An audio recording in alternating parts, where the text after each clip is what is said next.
Hello everyone, welcome back to another episode from TCG353. I am Jamie. Today we are playing Black Luffy, 5-cost leader that has the ability to make yourself 1000 power when you have an 8-cost character on the board. We are hoping to get AK as often as possible. That is the game plan, so without further ado, if you like this content, leave a like. If you want to subscribe, feel free to do so. And let's talk about our first game up against Red Purple Roger. We are lucky enough to get the 2-cost Chopper in hand at the start. Great starting hand for us. We also milled out the 5-cost Frankie. This is a slow starter. The 5-cost Frankie, and on our second turn we played out Rebecca to pull a Frankie back to hand and play out the Nami Searcher. Now we didn't get the Nami Searcher effect, but we did get it to act like a pseudo blocker. They swung into our Nami rather than swing into her life, so that was very good for us. We played out the 5-cost to get some more trash going, and then we cracked the Chopper. Oh my god, what's happening to my brain? We cracked out the Chopper to take back a 2k counter, used and filtered out our hand. Our opponent swings 7 or 8 into us because they are now 10 on board, and they swing 7 into us. We will give them 2k for that.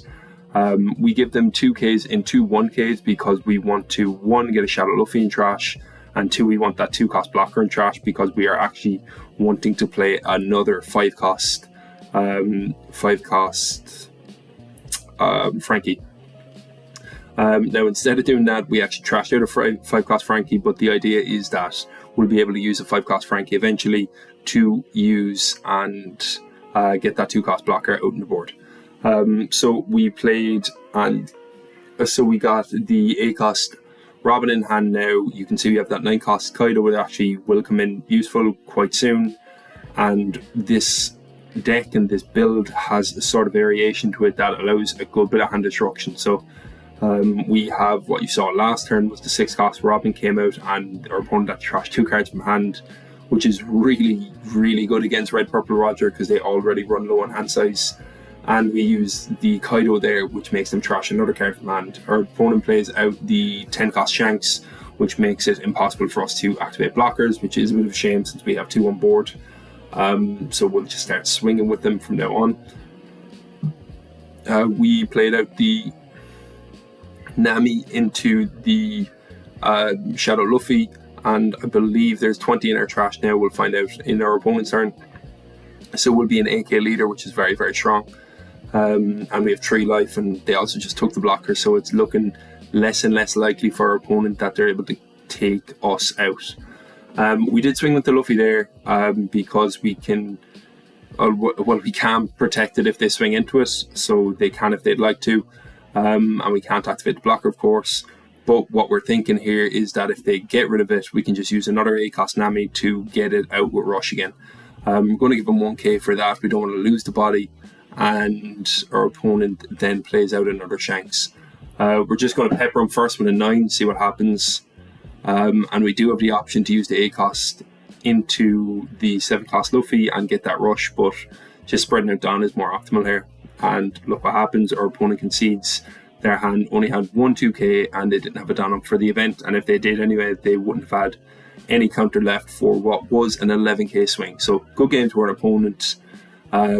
Just a really good matchup for us, to be honest. Pulling into that Kaido was useful because we could trash the Zoro so they didn't have that pressure, and also them trashing 3 cards from hand in 2 turns consecutively was very nice as well.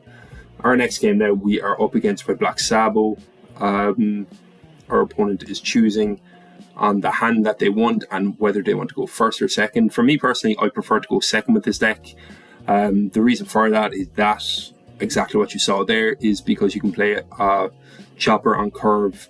Additionally, the Robin on curve is actually quite good, and getting a Sabo out early is very strong.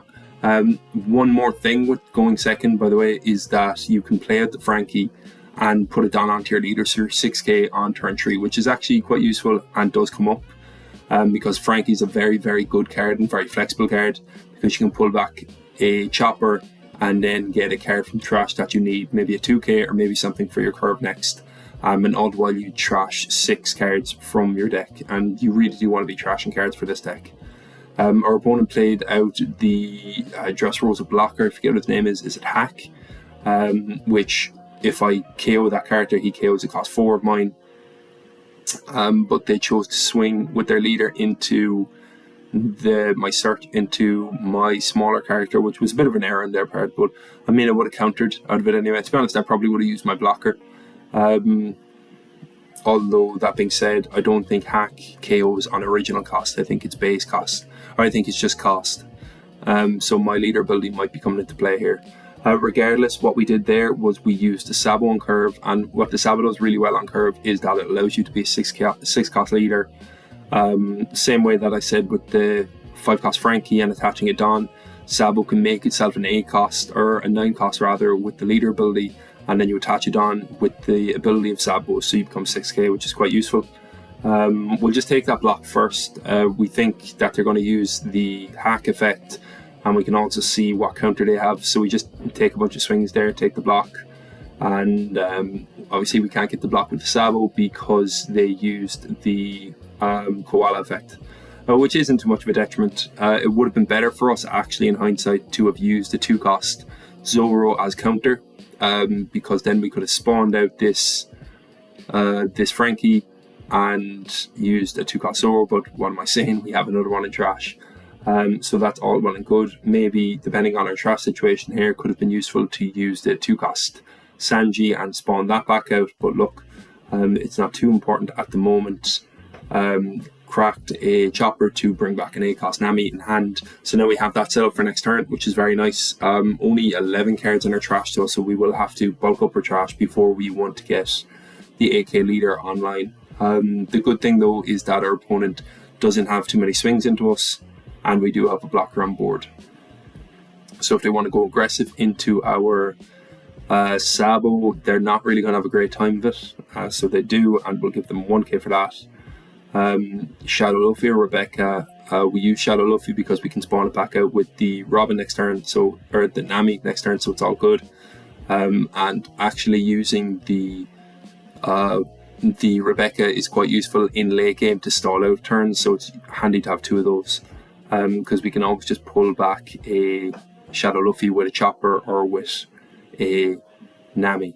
So look, what we did here is we got our opponent to trash 2 cards, we trashed 1 card from hand, trashed a brick, and we swing, what is that? We swing 8, our opponent takes the block, so that's fine. We forgot to attach it on, but it kind of worked out okay anyway. We swing 8 at our opponent's lead, see what they do, and we swing 8 again. We're just swinging 8 because one, they'd have to give us 2k and a 1k, and also they don't get any free block, which is quite important. Our hand is looking very good for counter as well. If you've noticed, it's 9k I think we have 2 life, and we have a blocker up, so we're kind of happy to be able to protect out of this if we do want to, and we will. 2 and a 1. The reason we're countering out here is because we can counter out of everything with the way their math goes, so why not? Especially for an opponent that only has 1 life and they just turn the blocker sideways, it works in our favour to do so. We also have the option of stalling out the game next, if we want to leave 2 of our blockers up and then play out the Shadow Luffy, because we would at this stage have 20 cards in trash, so we'd be able to become an AK leader, but we don't go for that. We actually choose to split our Don in a way to try and be aggressive and get the game, and we do. Our opponent's hand was massively bricked. They had 1k counter, so they would have to give us a blocker, and then we probably would have swung something like maybe 12 and 12 or 11 and 13, which would have got us the game. So good game to our opponent. Grinded out for this matchup for no reason at all. I just feel, well actually there is a reason. I feel like Zoro is going to come into the meta a little bit more.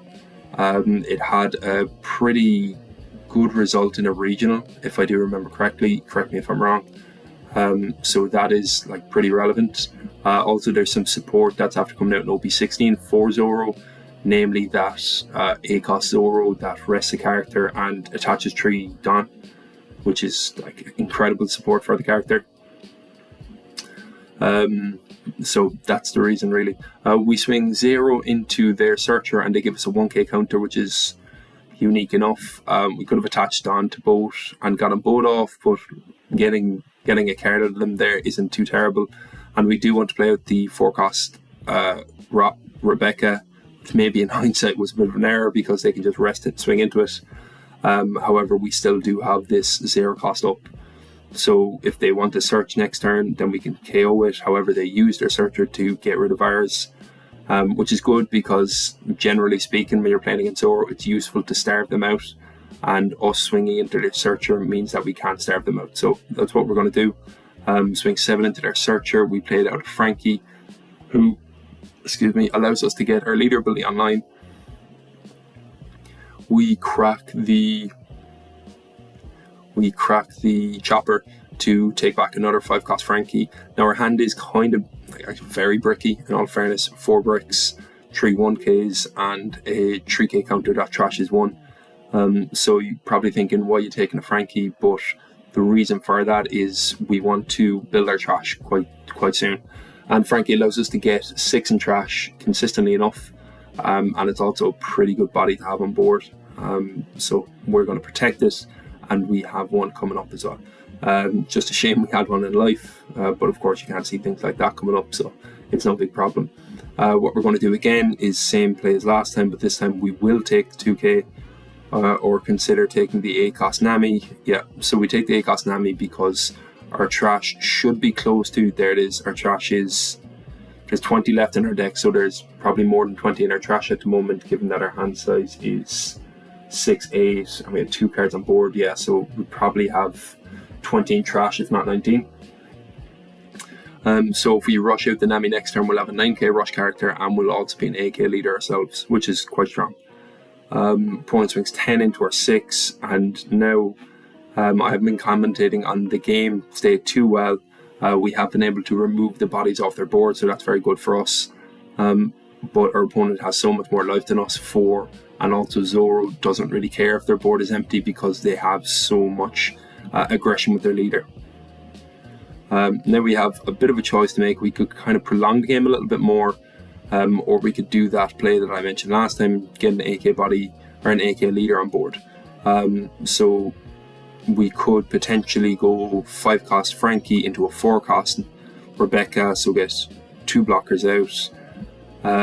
But instead of the Frankie, we choose to use the Sabo because the Sabo attaches it on consistently. We use the Rebecca to take out a chopper and crack the chopper to get a 2K. So our hand size now is getting a bit better with regards to the counter situation. But our opponent uses the Nami thinking that they can rest both our characters, but because of our leader ability and because of the Sabo ability, we have too much cost for them to rest, so they can't rest both our blockers, only just one. Which probably makes a big difference. That was a bit of a misplay on our opponent's end, but maybe still they don't mind doing that all too much. We'll find out soon enough. It just depends who they want to swing into now, whether it's the Rebecca or whether it is the Frankie. Yeah, and we have 6K counter in hand, which is decent, not great. I don't think our opponent can go all in, but they probably would have a good enough time of putting us down to 0 life. They swing 11 into the Frankie, and we will take, because we should. And they swing 11 into our leader, which we take. We probably could counter that, but we don't. And then we just take the block on that 4K swing that they've given us there. Now it's another question on whether we want to try and survive a little longer or whether we want to use the Nami at the rush. We're trying to survive a little bit longer, so we're going to take out another blocker and get our opponent to trash 2 cards out of hand, which is great because their hand size was kind of building up, and I'd imagine that they have a lot of that. Luffy's going to be the King of the Pirates event. Sabo's coming in clutch because it's allowing us to add a Rested Dawn, so we can do our 6-cost and 4-cost plays with Rebecca, which does actually make a huge difference because we can take back 1K counter and replace our hand with the Rebecca. It's always better when you have the 5-cost 2K counter Frankie in trash, so you can pull that back and get a 2K counter out. Fortunately we didn't, but we can pull a 1K counter, so it's all good. And now our opponent's board is not great, to be honest. It's not. And we have 2 blockers, or we have 4 blockers. We just used one there, and 2 of them are 0 cost, so, or yeah, 0 power, so we don't really care about losing them.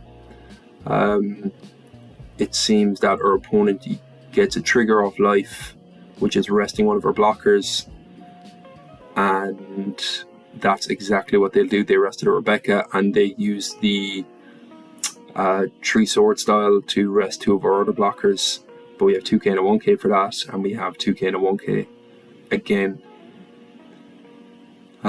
If we counter out of this, we lose, so we can't. 2k and a 1k.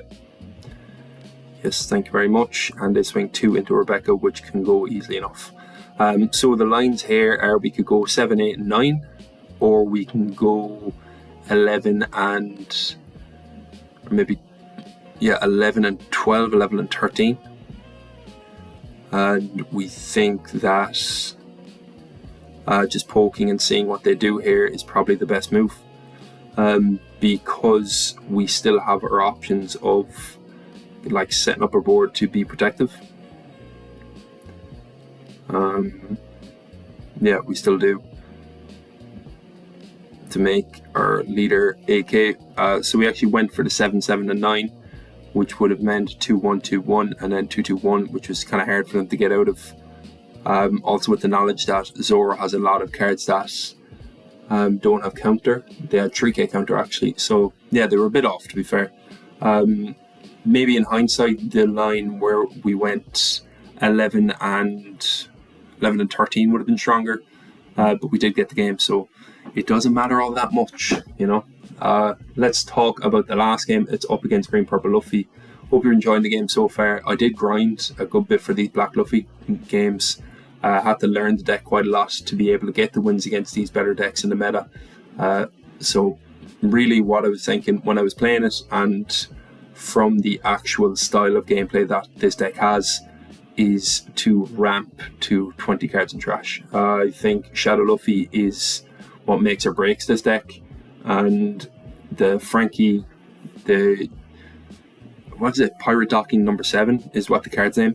The Pirate Docking number 7 is actually what I learned later on, or while playing this game, while playing with this deck a little bit more, is so crucial, because you can get a lot of trash built up. There's also the 0 cost event that I was using in some matchups, actually a lot of matchups to be honest, especially in the early game, to just use for the effect of milling 5. Because as I said, getting up to 20 cards in trash is just so useful for this deck. So options here are swing a bunch into Luffy. We can use the Monkey D. Luffy here and then place a Don down, or we can use the Nami to get a Monkey D. Luffy in rush, so we do have one in trash. And rather than attaching 1 onto leader and swinging 7, we choose to not swing, mill a card from top so that we become a 7k. So we went without swinging so that we could be more aggressive, or so that we could get our life total up higher. Which I think is a good idea, to be honest. In that case there, they would have been able to swing 6 and 7 into us, so it would have been difficult. Now they have no board protection, so the Kaido is actually active and is pretty relevant. We used the Tempest Cake just to build trash and draw, and now that we attach it on, we're actually not caring too much about the Kaido. It's looking more like we are going to use the ACOS Nami, and here it is. Having 2 Luffys is better than 1, of course. If they want to get rid of one of the Luffys, they have to think about the other one, and we do still have nice counter in hand. We have 5k, and we have the 3 cost event to trash card in hand, so if 8k counter in hand, it's not looking too likely for them that they'll be able to get it out, get it off the board. What's unique here is that our opponent normally would have an excellent Electric Luna play here, but because all our characters have very, very high cost, we're talking 12, 18, then they can't Electric Luna most of the important pieces on our board, so that's very good. Our opponent now chooses to swing 10 into our life. We will most likely take this, or rather, no, we should probably counter here, yeah. Because we still have enough counter if they do choose to go 11 into the Luffy. we can give him 2-2Ks and then just go for game next turn. Which is probably the best, I would say. And there it is, that's the 10 into Luffy. And we will probably go for game here. We could set up 2 blockers, to be fair. Or rather, we can control the board better. So we swing 8 into the Zoro, that's gone. We swing 7 into their Luffy, and we're leaving 2 down up in case we want to play the blocker. Swings 9 into Luffy, they give us the block, and we swing 9 into Luffy again. They give us the card, so now they only have 3 swings and we have a blocker up. Or we have 2 blockers up rather. And yes, they do have 3 characters, but their Don is running really low now as well. And we are 8k. It's just really difficult for them. Look, they have to split in such a way. We'll give them the block off that one straight away because it's looking like they're so that was more of a kindness than anything. So our Luffy went up to 10k there because we had so many cards in trash. So when they swung 9, it was actually them swinging into a 10, but it didn't really matter that much anyway at that point. So we'll swing 10, 11. We'll see what they do here. They have to take, they don't have enough counter, and we get the game. Good game to our opponent. That was our last game. I built this deck and I made this video because you guys were asking for it in the comments, so thank you so much for commenting. As always, I really appreciate the help in the community and all you guys actually looking out for me and, you know, leaving the likes, leaving the comments and talking to me. It makes it so much easier to come back to this when I have taken that little bit of a break. So thank you so much. If you want to hear about any other decks or if you want some deck guides, just leave them in the comments and I'll try and get to the decks. I had fun playing this, but I will say that Black Luffy isn't going to be chair topping anytime soon, and if I'm going to play it again, then my way to win is consistently speed run trash and try and get that Shadow Luffy out as quickly as possible. Shadow Luffy and Nami are the best cards, and Kaido is low-key very strong for control. Sabo is very good as well. You know what, thinking about it, it is a well-rounded deck once I got better at it. That's all I'll say. Thanks so much for the comments, thanks so much for the support. If you like this video, please do leave a like. I really appreciate it. If you don't like it, then don't leave a dislike. Don't do that. If you want to subscribe and you want to see more, feel free to do so. I'd appreciate it a lot. It helps me out a lot. It just lets me know that I'm going in the right direction, which is always good to know. So thank you so much. That's the last word I'll say, and have a great day. Bye now.